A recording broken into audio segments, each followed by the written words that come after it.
Karma, coraje y diversión. Primera pregunta, levante la mano, ¿quién es millonario? ¿Soy el único millonario? ¿Vos también? Bien, somos dos. Karma, coraje y diversión. Bueno, empecemos a ver, ¿cuál es el primer recuerdo que tienen de su vida? ¿Cuál es? No me lo van a poder decir, yo se lo voy a poder preguntar. Yo les voy a decir el mío. Pero ¿cuánto los define ese primer recuerdo que tienen? ¿Cuánto los define como personas? ¿Cuánto los define con respecto a lo que han hecho en la vida? Teóricamente ese niño que está ahí soy yo de bebé, algo parecido. Ponele, obviamente tenía pelo rubio, ojos azules, los mismos ojos, y una nariz mucho más pequeña. Mi primer recuerdo es estar parado en el borde de la cuna, viéndome mis manos y emocionándome al verla a mi mamá entrar a la habitación, y recuerdo la persiana semiabierta entrando la luz del amanecer. Ese recuerdo yo lo validé con mi mamá, le dije, mami, yo me acuerdo de esto, ¿puede ser? Me dice, puta, sí. Yo entraba a la habitación cuando a la mañana para ir a despertarte, y siempre estaba despierto con una sonrisa. Bueno, esa sonrisa, esa emoción, es parte de mí, desde que yo tengo uso de razón, del sentido del humor. No soy el payaso de las reuniones, pero sí recuerdo y siento tener sentido del humor desde que tengo uso de razón. Bien, ustedes sabrán cuánto los define ese primer recuerdo de la vida. Pero en definitiva yo siempre digo que uno es lo que hace. Y yo, por ejemplo, nací en el 69, 1969. En 1969, ¿qué pasa importante en el mundo en 1969? Llega el hombre a la luna. Y yo también soy muy creyente de las energías. Yo nací en un año en donde 3 corajudos había que meterse en esa lata chiquitita, no sé si alguna vez la vieron, yo tuve la oportunidad de verla en persona, eran como el tamaño del círculo en donde estoy parado casi, y ahí había 3 personas corajudas, wow, meterse en un cohete que los llevó por primera vez a la luna. Y esa energía de innovación, de hacer algo distinto, del coraje, para mí, es lo que yo creo, contagió algo de mi ser. Yo nací en el 69 y ha sido parte de mí esa innovación. Yo veía televisión color hasta mis 8 años. En 1978, ¿qué evento importante pasa en la Argentina? Mundial de fútbol, exactamente. El primer mundial de fútbol en nuestro país, y empieza a haber televisión color en ese momento. Estaba Argentina Televisora Color, que es lo que hoy es la televisión pública o el Canal 7. Ellos fueron los primeros que empezaron a transmitir en color. Vos podías tener un televisor color, pero no había transmisión en color. Con el Mundial de Fútbol se empieza a transmitir en color. ¡Wow! Para mí era una cosa impresionante, de ver el televisor color, de ver el televisor en blanco y negro a ver el televisor color. Y otra cosa que me marcó, que ya me empieza a marcar en cuanto a mi apasionamiento con la tecnología y mi enamoramiento con la tecnología, es que mi papá en ese momento hace un viaje de egresados, y se recibe de ingeniero químico, hace un viaje de egresados con su camada a Europa, y cuando vuelve me trae un par de regalos. Uno de los regalos que me trae es ese aparatito que están viendo ahí, con unas luces LED, que yo le movía la pelotita y era como una especie de juego de fútbol, y yo estaba fascinado. Para mí era una cosa de loco lo que estaba pasando. Como alguno de ustedes se pudo haber asombrado de jugar por primera vez con un dron, o de estar interactuando con la inteligencia artificial y ver cómo las respuestas que le dan a los prompteos que ustedes les hacen, o los paneles solares. ¿Sabían que si instalan paneles solares en su casa pueden tener crédito energético, y eso hace que la factura de luz en un periodo de tiempo de algunos años empiece a venir con menos importe? Entonces ustedes se pueden comprar un panel solar, lo instalan en su casa y en 4 años lo pagaron. Y los robots, ¿alguno de ustedes ha visto un robot cara a cara? ¿No? Bueno, ya los van a ver, se vienen a full los robots. Autos eléctricos, les recomiendo comprarse un auto eléctrico si van a usarlo en la ciudad. No les sirve tanto para viajar largas distancias, Yo viajo mucho, siempre digo lo mismo, tengo el culo más en el asiento de mi auto que en el asiento de mi escritorio. Y ha sido parte de mi vida esos viajes. Soy bastante nómada, ahora le voy a contar. Y bueno, y la tecnología a mí me enamoró porque yo estoy convencido, y lo he ido viviendo en el transcurso de mi vida, que la tecnología puede mejorar la vida de las personas. Si te pones desde ese lugar, la tecnología también puede matar. Yo prefiero estar del lugar de las que mejora la calidad de las personas. Bien. Y coraje, hablemos un poco de coraje. Mi mamá, cuando tenía 5 años, mi abuelo, su papá, no tuvo mejor idea que enseñarle a nadar. Estaban por primera vez en el mar, alzándola y tirándola contra una ola que venía en el mar. Si bien era playito, ella se asustó, tomó agua, tragó agua, quiero decir, y bueno, y a partir de ese momento nunca más aprendió a nadar. Y ella dijo, bueno, no quiero que le suceda eso a mis hijos, así que a los 5 años nosotros vivíamos en Bahía Blanca y me mandó a Olimpo, que es más conocido el club de fútbol, pero bueno, me mandó a Olimpo a nadar, a aprender a nadar, y ya desde ese entonces yo empecé a competir. Entonces el deporte y la competencia ya empezaron a ser parte de mí desde muy pequeño. Eso me iba a marcar también en mi vida. Cuando nos mudamos a Buenos Aires, el club al que nosotros éramos socios no tenía natación, pero sí tenía tenis. Entonces empiezo a jugar al tenis. Y a los 2 años de haber aprendido a jugar al tenis, me hacen competir. Entonces, bueno, empecé a representar a los clubes donde estaba. Cuando nos mudamos a Villa María, Córdoba, representé al Sporting Club de Villa María. Y muy divertido, porque yo viajaba representando al club y íbamos a otras ciudades representando a mi club y jugábamos contra otros clubes al tenis. Empecé a ganar mis medallas, mis trofeos, empecé a emocionarme con tener esos premios y la competencia. En ese momento, estando en Villa María, empiezo a tener mis primeros contactos con el fútbol. Y bueno, y armamos en el barrio un equipo de fútbol con los chicos del barrio que jugó un par de torneos y ganamos uno de ellos. Entonces ahí le empecé a agarrar el gustito del equipo, del deporte en equipo, porque el tenis es un deporte individual. Así que cuando nos vamos a vivir a Pilar, en el norte de la provincia de Buenos Aires, cerca de Campana, bueno, no tan cerca, pero por ahí, y nosotros, yo seguía jugando al tenis, representaba al Club Atlético Pilar, y me empecé la verdad, disculpen los que les gusta el tenis, pero yo me empecé a aburrir del tenis. Entonces probé un poco con el básquet y uno de mis mejores amigos empezó a jugar al rugby. Te estoy hablando del año 1985-86. El primer mundial de rugby fue en 1987.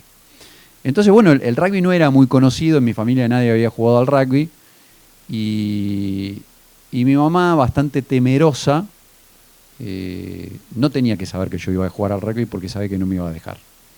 Entonces, ahí mi papá se hace cómplice conmigo y un par de meses yo empiezo a entrenar rugby en el Club Atlético Pilar. Y mi mamá no sabía nada, pensaba que yo iba a jugar al tenis, iba a entrenar tenis o iba a jugar al básquet. Hasta que un día aparece mi mamá, yo metí la pata, y entra a mi habitación con los botines y me dice, mira, yo mucho de deporte no sé, pero no creo que con esto se juegue al tenis o al básquet. Eran los botines de rugby con los tapones. Entonces ahí tuve que armarme de coraje y decirle a mamá que me estaba divirtiendo mucho con este deporte de rugby y tenía que hacerle entender que era un deporte muy lindo y que no era tan peligroso como se pensaba que era.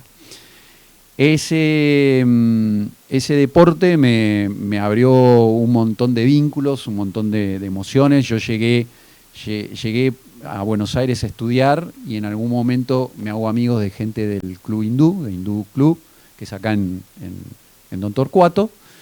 Y bueno, y yo siempre digo lo mismo, la primera vez que entré al club, a Hindú, entré con un bolso lleno de ropa para cambiarme y salí del club con un bolso lleno de emociones, de vínculos y de un montón de vivencias hermosas. Para mí, Hindú es el patio de mi casa. es familia hindú. Mira, me emociona un poco de decírtelo nomás.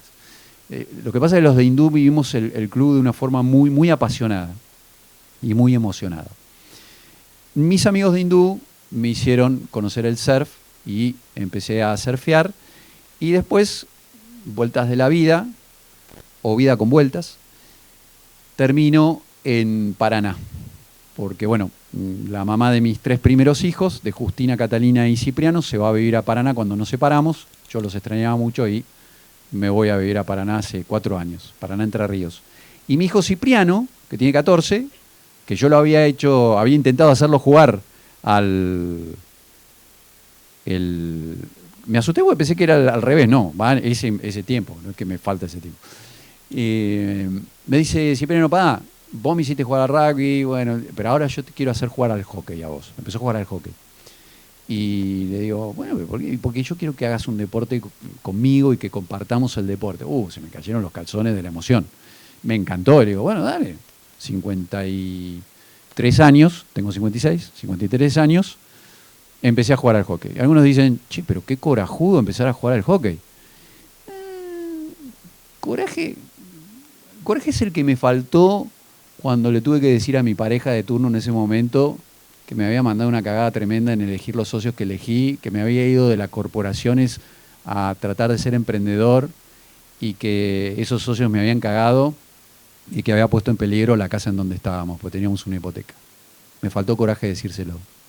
Se enteró de una manera que no era la más adecuada. Eso era tener coraje, que no lo tuve. Coraje es el coraje que tuvo mi hija Justina esperando un trasplante de corazón, sabiendo que se iba a morir si no lo recibía, y que cuando yo le conté lo que íbamos a hacer, me dijo con coraje y sobre todo alegría, divirtiéndose, papi, ayudemos a todos los que podamos. Eso es coraje. Bueno, el Paraná Rowing Club es otro lugar en donde yo siento que es el patio de mi casa, que es familia. Yo entro ahí y es como si estuviese en mi casa. La vida de club es maravillosa. En la Argentina es algo que tenemos que valorar y tratar de seguir manteniendo. Los clubes son impresionantes. Esas emociones son emociones que me fueron conectando también. A mí me emociona mucho la tecnología, porque depende para qué la usas, te puede, como dije antes, mejorar la calidad de vida. Los drones en particular, tenés drones que trasladan cargas diversas, tenés drones que se usan en el agro para fertilizar, tenés drones con cámaras que se usan para prevenir en seguridad, tanto la policía como la gendarmería. Tenés drones que participan de eventos deportivos y te ayudan a ver el evento deportivo desde una perspectiva diferente. Tenés drones que matan. Digo, uno es lo que hace, ¿no? El dron es un dron, pero depende de lo que hace, lo define. Una persona es lo que hace y eso te define. Hay drones que matan, pero hay drones que salvan vidas también. Como dije antes, a mí me gusta ir más por ese lado. Entonces, vos fíjate, el dron que mata tiene en su volar el peligro de que también lo pueden destruir a él mismo, digamos, ¿no?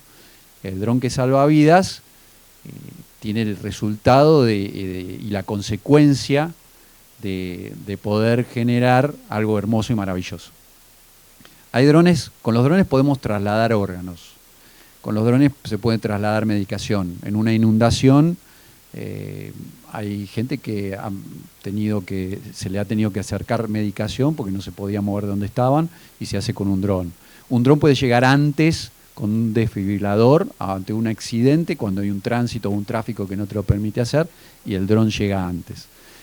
Y así hay muchos usos más para los drones, que para qué se los voy a contar yo si lo pueden googlear. Los drones tienen sensores y con esos sensores, bueno, pueden establecer el vuelo y no chocarse. Pueden filmar. Nosotros hicimos un proyecto con una empresa con Siderca en Campana, con drones, vigilábamos los hornos con unas cámaras especiales para saber si los hornos estaban adecuadamente en estado, como para después meter gente ahí a limpiarlos, porque a veces se agrietan. Con el SEAMSE hemos hecho proyectos en donde controlamos que no haya fuga de gases en el SEAMSE que está en Camino del Buen Aire. Y así les puedo contar un montón de otros proyectos que hemos hecho con drones. Bien, el dron, una vez que tenés el objetivo para el cual lo vas a usar, tenés que armar un plan de vuelo. El dron tiene un piloto, pero a veces pueden ser 2 o 3, depende, porque por ejemplo, si vos querés hacer un camino sobre la ciudad de Buenos Aires tiene mucha antena y mucha distorsión comunicacional. Entonces, ¿qué pasa? Si el dron no recibe una instrucción, lo que hace es vuelve al lugar de partida como método de seguridad para que no caiga en algún lugar y destruya algo o lastime a alguien. Y entonces, para que ese dron pueda llegar a su destino, pones en el trayecto, suponete desde General Paz, algún lugar de la General Paz hasta la Casa Rosada, ponele. Todo ese trayecto tiene que haber un piloto en el medio o 2 para que la señal pueda llegar al dron y el piloto pueda controlar que el dron pueda seguir con su camino. Pero también puedes hacer caminos alternativos, ¿tá? Y el plan de vida y el plan de vuelo tienen algunas similitudes. Nosotros no definimos cuándo y cómo nacemos. Y quizás tampoco definamos tanto cuándo y cómo morimos. Porque vamos a morir, ¿sabían, no? Un día de esto morimos. Pero sí lo que definimos, y es fantástico y maravilloso, es entre el nacer y el morir, cómo vivís la vida, qué vas a hacer. Y bueno, eso dice 0 el tiempo, yo sigo. Eso, el cómo la vas a vivir a la vida, para mí tiene mucho que ver con las señales y con las sensaciones. Viniendo para acá, estaba esperando en un semáforo cruzar y viene caminando un chico que jugó conmigo en Alumni. Yo previamente jugar en Hindú, jugué 1 año, 2 años en Alumni, y hacía 15 años que no lo veía. Y me saludó como si lo hubiese visto ayer. Y esos son los vínculos, como decía, ¿no? El bolso este que yo me llevé al club, cuando salí del club, me lo sigo llevando con un montón de vivencias. Y esas son... hay que estar muy atento a las oportunidades. Yo no creo en la suerte. Para mí la suerte no existe. Para mí lo que existe son oportunidades. Y tenés que estar atento a las oportunidades. Y cuanto más esfuerzo y más atento estés, seguramente las puedas aprovechar mejor. Como aprovechamos el hecho de haber hecho yo un MBA en la UCEMA y tener muy buena relación con Diana Mondino, y en su momento ella decirme, che, sé que necesitamos hacer un espacio, un posgrado que tenga que ver con lo digital en la UCEMA, ¿te animás a hacerlo? Coraje. Sí, obvio. Bueno, no sé si tanto coraje para animar a hacerlo, porque era muy divertido. Y entonces me animé a hacerlo y lo hacemos.